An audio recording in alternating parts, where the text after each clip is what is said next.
Hi hello welcome to my channel ప్రియం Telugu audio stories మాజీ భర్త పార్ట్ 11. ఈ స్టోరీ మీకు అర్థం కావాలంటే ముందు భాగాలు నా ఛానల్లో ఉన్నాయి, చూడండి. కథ కానీ మీకు నచ్చినట్లయితే please like, share and subscribe. ఈ స్టోరీ రాసింది, చదువుతున్నది నేనేనండి. మీరు కానీ నన్ను సపోర్ట్ చేస్తే ఇలాంటి మరిన్ని మంచి కథలతో మీ ముందుకు వచ్చేస్తాను. ఇంక స్టోరీలోకి వెళ్ళిపోదాం. ఆ రోజు స్వీటీని తీసుకొని ఇంటికి వచ్చిన సందీప్కి కాస్త హెడేక్గా అనిపిస్తుంది.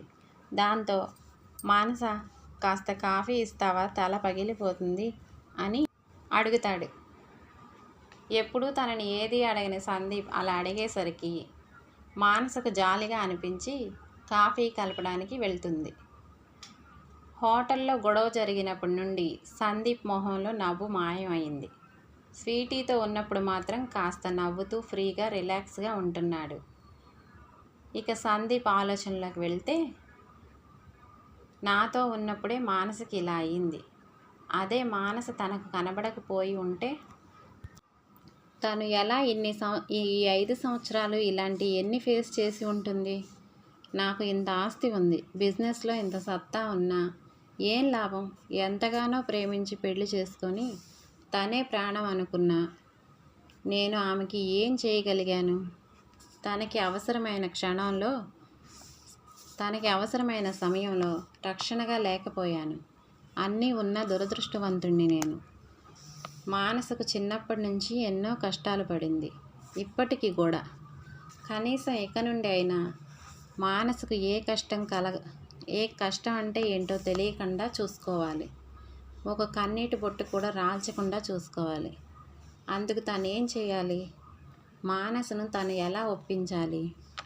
దేవుడా, ఎన్నాళ్ళు నాకు ఈ నరకం అని మనసులోనే కృంగిపోతాడు సందీప్. ఇక మానస అంత తలనొప్పిలోనూ స్వీటీ వేసే ప్రశ్నలకు నవ్వుతూ సమాధానం ఇస్తున్న సందీప్ని చూసి ఆశ్చర్యం వేస్తుంది మానసకి. ఇదిగోండి కాఫీ, ఈ ట్యాబ్లెట్ వేసుకొని కాఫీ తాగండి అని అంటుంది. సరే అని ట్యాబ్లెట్ వేసుకొని కాఫీ తాగుతూ ఉంటాడు సందీప్. దాంతో మానస స్వీటీ, మీ బడ్డీకి తలనొప్పిగా ఉందట, నువ్వు రూమ్లోకి పోయి హోంవర్క్ చెయ్యి. సరే మమ్మీ అంటుంది స్వీటీ. వద్దు, తనని ఇక్కడే ఉండనివ్వు మానస, తనతో మాట్లాడితేనే నాకు మైండ్ రిలీఫ్గా ఉంటుంది అంటాడు సందీప్. ఈ ఒక్క పూటకి ఏమీ కాదు కానీ నువ్వు వెళ్ళు స్వీటీ అంటుంది మానస. అలా మానస వంటగదిలోకి, స్వీటీ బెడ్రూమ్లోకి వెళ్ళిపోతారు. కొద్దిసేపటికి హాల్లోకి వచ్చిన మానస అక్కడే నిద్రపోతూ కనిపిస్తాడు సందీప్. ఆఫీస్లో ఎంప్లాయీస్ అందరినీ గడగడలాడించే సందీప్ తన ముందు, స్వీటీ ముందు ఎంత నిదానంగా ఒక బాధ్యత గల భర్తలాగా ప్రవర్తిస్తూ ఉంటాడు. ఇది అంతా నిజమా లేక అబద్ధమా? ఇదే నిజమైతే ఎంత బాగుండు. నా జీవితంలో దేవుడు అంత అదృష్టాన్ని ఇవ్వలేదు. ఇదేంటి నేను ఇలా ఆలోచిస్తున్నాను? తనకు ఒక ఫ్యామిలీ ఉంది కదా, ఆ దేవుడు ఆ వరాన్ని ఇచ్చినా నేనే నా చేతులారా దూరం చేసుకున్నాను. ఇప్పుడు అనుకొని ఏం లాభం అని అనుకుంటుంది. రాత్రి 8 గంటలకు మెలకువ వస్తుంది సందీప్కి. తను ఎక్కడ ఉన్నది చూసి, ఏంటి నేను మానస ఇంట్లోనే నిద్రపోయానా ఎంతసేపు అని లేచి, బాయ్ స్వీటీ, బాయ్ మానస అని వెళ్ళిపోతుంటే, ఆగు బడ్డీ, మనిద్దరం కలిసి భోజనం చేద్దాం అంటుంది స్వీటీ. నువ్వు ఇంకా తినలేదా బంగారం?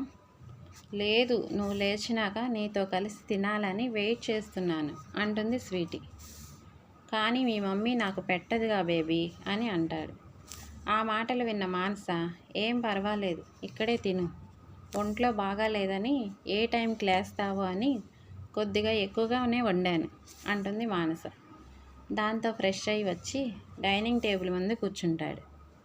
ముందు స్వీటీకి మాటలు చెప్తూ తినిపిస్తాడు.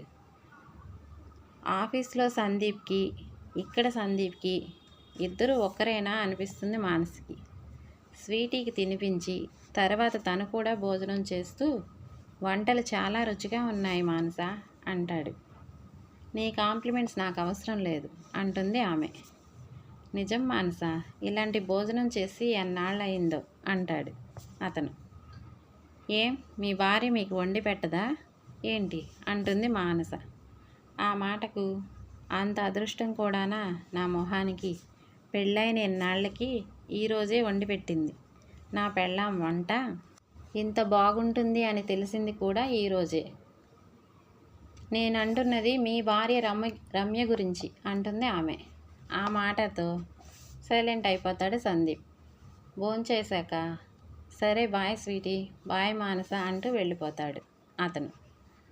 నేను ఏ ప్రశ్న వేసినా తిన్నగా సమాధానం చెప్పడు. సర్లే స్వీటీ పడుకుందాం రా అని తలుపులు వేసి వచ్చి బెడ్ మీద వాలిపోతుంది మానస. ఆ నెక్స్ట్ డే మార్నింగ్ తన రూమ్లో బెడ్పై ఉన్న సందీప్ అలారం మోగుతుంది. లేద్దామని అనుకున్నా లేవలేకపోతున్నాడు. ఎందుకంటే తనకు హై ఫీవర్ వచ్చేస్తుంది. ఎలాగో ఓపిక తెచ్చుకొని మానసకి ఫోన్ చేసి స్వీటీని స్కూల్కి తీసుకెళ్ళడానికి కార్తిక్ వస్తాడు. నువ్వు కూడా కార్తిక్తోనే ఆఫీస్కి వెళ్ళు, నేను ఆఫీస్కి రాలేను. సాయంత్రం కూడా కార్తిక్ని తీసుకొని స్కూల్కి వెళ్ళి స్వీటీతో ఇంటికి వెళ్ళు, జాగ్రత్త అని చెప్పి ఫోన్ పెట్టేస్తాడు. ఆ తర్వాత కార్తిక్ విషయం చెప్తాడు. సరే సార్ అంటాడు కార్తిక్. ఈ మధ్య తన విషయంలో సందీప్ ఎక్కువగా కేరింగ్ తీసుకుంటున్నాడని, అది ఇంత జ్వరంలోనూ. రాను రాను సందీప్ మరీ దగ్గరైపోతున్నాడు. ఇది ఇలానే జరిగితే ఎంతవరకు దారి తీస్తుందో అని అనుకుంటూ వంట చేయడంలో నిమగ్నురాలైపోతుంది మానస. ఇంతలో కార్తిక్ వచ్చి స్వీటీను మానసను కారులో ఎక్కించుకొని స్వీటీని స్కూల్లో దింపి వాళ్ళిద్దరూ ఆఫీస్కి వెళ్ళిపోతారు. ఆఫీస్కి వెళ్ళిన మానస కార్తిక్ని అడుగుతుంది, సార్కి ఎలా ఉంది, డాక్టర్కి చూపించావా అని. హా మేడం, డాక్టర్ని తీసుకెళ్ళి చూపించి ట్యాబ్లెట్లు ఇచ్చారు. టిఫిన్ పెట్టి ట్యాబ్లెట్లు ఇచ్చి వంట మనిషి జానకమ్మకు వాచ్మెన్కు దగ్గరుండి చూసుకోమని చెప్పి ఏదైనా అవసరమైతే నాకు కాల్ చేయమని చెప్పి వచ్చాను అంటాడు కార్తిక్. కానీ మానసకు మాత్రం చాలా అనీజీగా ఉంటుంది. తన ఫ్యామిలీ తన దగ్గర లేదు. బయట వాళ్ళు ఎంత బాగా చూసుకున్నా ఇలాంటప్పుడు అయిన వాళ్ళు పక్కన ఉండాలి. ఆ రమ్య అంత ప్రేమించాను అంది. ఇప్పుడేమో సందీప్ని అసలు పట్టించుకోవడమే లేదు. అయినా భర్త ఇక్కడ ఉంటే అక్కడ తనేం చేస్తుంది? వేళకు భర్త తిన్నాడా లేదా, ఏం చేస్తున్నాడు, ఎప్పుడు వస్తున్నాడు అనే ఆలోచన భార్యగా తనకి ఉండాలి కదా. ఏంటో, ఇటు సందీపు తను బయటపడడు, అటు రమ్య కూడా పట్టనట్లు వదిలేసింది. ఇప్పుడు నేనేం చేయాలి అని అనుకుంటుంది. ఎలాగైనా సందీప్ని ఒకసారి చూసి రావాలి, ఎలా ఉన్నాడో ఏంటో. దాంతో కార్తీక్ ఈ ఫైల్స్లో సార్ సైన్ కావాలి అంటుంది. సరే మేడం, నేను వెళ్ళి చేయించి తీసుకువస్తాను అంటాడు కార్తీక్. అలా కాదు, సార్కి వివరించి ఎక్స్ప్లెయిన్ చేసిన తర్వాత సైన్ తీసుకోవాలి అంటుంది. సరే అయితే మీరు కూడా రండి అంటాడు కార్తీక్. తనకు అదే కావాలి అని మనసులో అనుకొని ఇద్దరు సందీప్ ఇంటికి బయలుదేరుతారు. కారు వచ్చి పెద్ద బంగ్లా ముందు ఆగుతుంది. మీ సార్ ఒక్కడే కదా, ఇంత పెద్ద ఇల్లు అవసరమా అంటుంది. ఆయన ఒక్కరైనా ఇంకెవరైనా ఉంటున్నారా అంటుంది ఆమె. లేదు మేడం, ఒక వంట మనిషి వాచ్మెన్ మాత్రమే అంటాడు కార్తీక్. దాంతో ఇంట్లోకి వెళ్ళి జానకమ్మ అయ్యగారికి ఎలా ఉంది అని అడుగుతాడు కార్తీక్. జ్వరం తగ్గింది కానీ చాలా వీక్గా ఉన్నారు బాబు, జ్యూస్ ఇచ్చినా తాగలేదు, అలా పడుకునే ఉన్నారు. దాంతో ఇద్దరు పైకి వెళ్ళి చూసేసరికి సందీప్ ఏదో ఆలోచిస్తూ ఉంటాడు. సార్ అంటాడు కార్తీక్. దాంతో ఇటువైపు తిరిగిన సందీప్కి మానస కార్తీక్ ఇద్దరిని చూసి మీరేంటి ఇలా వచ్చారు, అక్కడ ఆఫీస్లో ఎవరున్నారు అంటాడు. కానీ మానసను చూసి చాలా ఆనందం కలుగుతుంది. ఫస్ట్ టైం మానస తనకు తానుగా తన ఇంటికి వచ్చింది. ఆ ఊహే తనకు గాల్లో తేలిపోయేలా అనిపిస్తుంది. తనకు జ్వరం రావడం కూడా తనకి అదృష్టంలా ఫీల్ అవుతాడు. దాంతో జానకమ్మ అని గట్టిగా అరుస్తాడు. ఏం కావాలి సార్ అంటాడు కార్తీక్. ఏం లేదు, ఫస్ట్ టైం మానస ఇక్కడికి వచ్చింది కదా, రా మానస కూర్చో అంటూ సోఫా చూపిస్తాడు. జానకమ్మ అంటూ మళ్ళీ పిలవబోతుంటే మీకేం కావాలి సార్, నేను వెళ్ళి తీసుకువస్తాను అంటాడు కార్తీక్.